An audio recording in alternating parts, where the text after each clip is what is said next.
have the group live in studio. From registering to proper riding protocol, the Nevada Off-Highway Vehicle Commission's goal is to give back that money in the form of grants that enhance our community.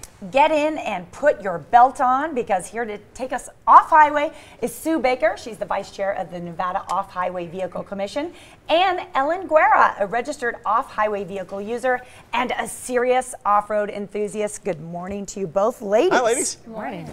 Take us off-highway. What kind of adventures are waiting for us out on the trails of Nevada?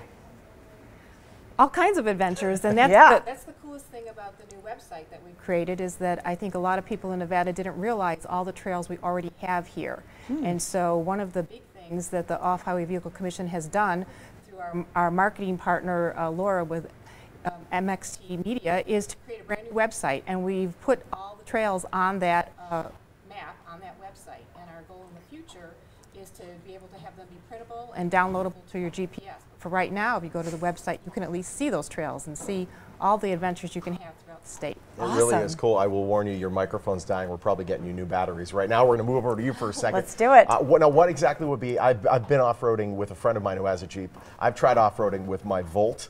Not a good idea. What is considered an off-highway vehicle? Oh, well, let's see. Dirt bikes, ATVs, quads. Side-by-side, we own a side-by-side that we love.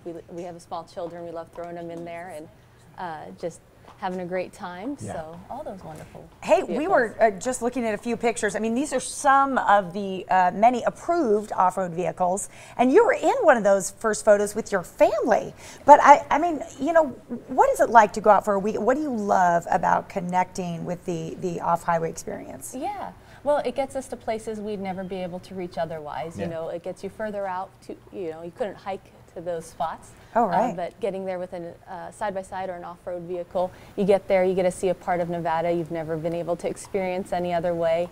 And it's just really fun, and you get fresh air. We always take a picnic with us. Oh, there you are. Yeah, there's my family. I love them to death. They're wonderful. But it's just a great family activity, and we really enjoy it. So let's talk about then registering your off-road vehicle and the importance of this. First of all, you're supposed to, correct? It is the law. Yeah, it's the law, so follow the law, please.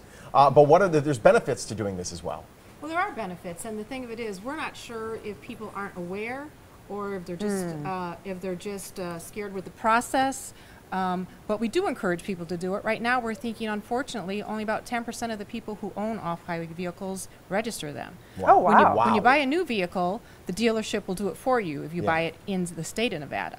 But if you buy it outside of the state, then you do have to go through a little bit more challenging process to get it registered the first time. But the minute that you do that, then every year thereafter, it's an easy online registration.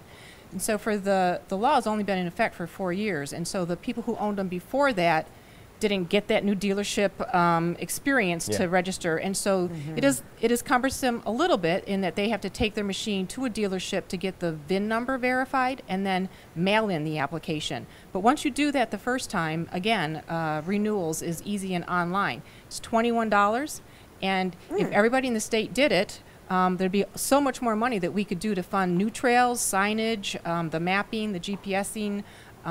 So it's a great thing for anybody that's owns one of those vehicles. Yeah, and speaking of those vehicles, we have one of those vehicles out in our parking lot. Sean, you and I haven't gotten behind the wheel yet, but maybe after the show. We'll see. Let's take a look. What kind of a vehicle did you bring down today? Man, that looks fun. Well, now that's our side-by-side. It's very popular now because people that were a little bit afraid of driving an ATV on their own can be the passenger. Yes. The more adventuresome person can be the driver. And we see people of all ages riding those side-by-sides. The cool thing with that is that groups go together, and there's just so much camaraderie. And then you're being outside in the public lands and exploring, and so it's just a great way for people who are a little afraid to drive on their own to be in the side-by-side. Absolutely. Worth putting the spotlight, by the way, on projects that have been funded by this Off-Highway Vehicle Commission today. What are some of the big things that have been done, and what are the things you'd like to do if the funding was Absolutely. There? Well, so far we've had just under $1 million worth of projects funded from education, some law enforcement, some new restrooms up in Logandale. That's important. Restrooms are important. You're burying the lead here. Would you like somewhere to pee during one of these things? Because if so, just register your vehicle. It's Sometimes easy. that's Here we important. go. And then we've done some trail restoration, and then upcoming, we've got a little over $1.2 million that we're going to award in December. Excellent. The grant process closes the beginning of November, and so we're excited to see what new projects we can get funded for the next year. That's fantastic. Great. It's great work that you guys are doing. Thank you so much for being here. Thank Great you. to have both you ladies. pleasure. Thanks. Pleasure. For more information, you can visit the website offroadnevada.org, the Nevada Off-Highway Vehicle Program. It promotes safe and responsible use of Nevada's outstanding opportunities for off-road recreation. The Clark County Desert Conservation Program, proud sponsor of the Morning Blend. That's all you need to know. Would you like to use the loo in the middle of nowhere? Register the vehicle. All right.